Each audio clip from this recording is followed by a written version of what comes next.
Right, so I guess a few of you are wondering what the difference is between RAW and JPEG, so before I get started, let me explain. JPEG has been adopted as an industry standard file format for storing digital photographic images. JPEG uses a lossy compression to reduce the size of the graphic file by discarding some of the data that contains details in the image that the human eye can't really see. So, JPEG is great if you don't have a large memory device to store your photos, or if you're just a happy snapper. But, let's talk RAW. RAW image files are primarily used by photographers who desire complete control over their image. RAW files preserve the maximum amount of image details possible, resulting in higher image quality. However, preserving all this data means RAW files are typically very large. And that's where Camera Raw comes in, really. So, I've started shooting in RAW, and at first I didn't really expect to see much of a difference, but actually, what you can achieve with a RAW file is far more exciting than what you can do with a JPEG. The reason photographers use RAW is because the photo can be edited and corrected with a lot more ease, and without losing any of your photo's precious data. So, whilst visiting the Peak District, I took some photos in RAW, and now I'm going to show you the difference when editing a JPEG and a RAW file. Now, Adobe Camera Raw 7 comes with the Photoshop CS6 Beta, and if you don't have the Photoshop CS6 Beta, then you should have Camera Raw 6, which came with Photoshop CS5. Now, there's also other RAW file programs available, but I'm just going to be focusing on Adobe Camera Raw. So, I'm now going to open up Bridge.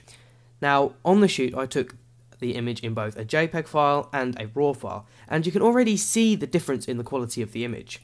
Now, the JPEG file is only 6.23 megabyte, and the RAW file is only 23 megabyte, which is a lot larger. Now, on a 16 gigabyte card, I can actually only take 500 pictures in RAW, and I can take 2,000 in JPEG. So you can already see the file size impact on your device. So if you don't have a big card, then shoot in JPEG. If you have a big enough card and you want to keep that quality, shoot in RAW. So just to show you, first off, I'm going to be opening the JPEG file in Camera Raw, and you want to just right click and click on Opening Camera Raw. So it opens up like this, and you've got all these different settings. Now, I'm just going to be focusing on a few of these settings just to really show you the effect it has on a JPEG image. So what I'd usually do is I'd increase the clarity to maximum, so you can really see all those details in the image. What I'll do next is I'll try and sort out the whites and the blacks so that these spikes here in the histogram are reduced. You also want to sort out the exposure. Now, this would be the right kind of exposure. Obviously, the image itself actually has a few issues, so I can't really sort out the exposure at 100%, and that would be about right, actually. So I'm going to increase the vibrance as well, and already you can see here where the JPEG image is starting to really distort, and you're starting to lose that quality. If I zoom in, maybe you can't see it very well, but I'll zoom in here. And you can see this just looks absolutely awful, and there's not much really you can do about it. You see, this white area is where the JPEG image has discarded some of the information that you really needed. So, I'm just going to zoom out again here, and I'll close this down. And now I'm going to open the RAW file. So I'm going to do the same thing again, opening Camera Raw, and I'll do exactly the same effects here. So I'll increase the clarity, increase the vibrance, I'll try and sort out the little spikes there in the histogram, sort out the exposure.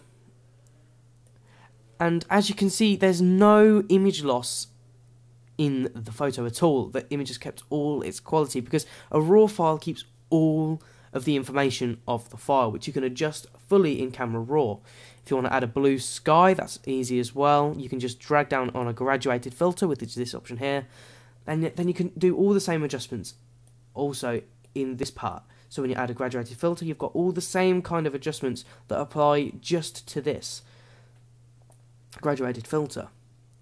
And there's a lot you can do in Camera Raw, and people don't really understand what you can do because when they're trying to edit a JPEG image, they lose a lot of the quality, and that's where Camera Raw and RAW files are really important. So if you're an aspiring photographer or you enjoy taking photos on your days out, then I really suggest shooting in RAW, because when you go home and you can edit up the photos on a much larger scale and produce some much better images.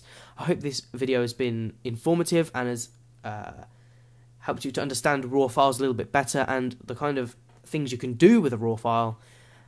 Thank you for watching. Subscribe, comment, like, share this video if you want other people to see as well what a RAW file is capable of, and I will see you in the next video. Thanks for watching.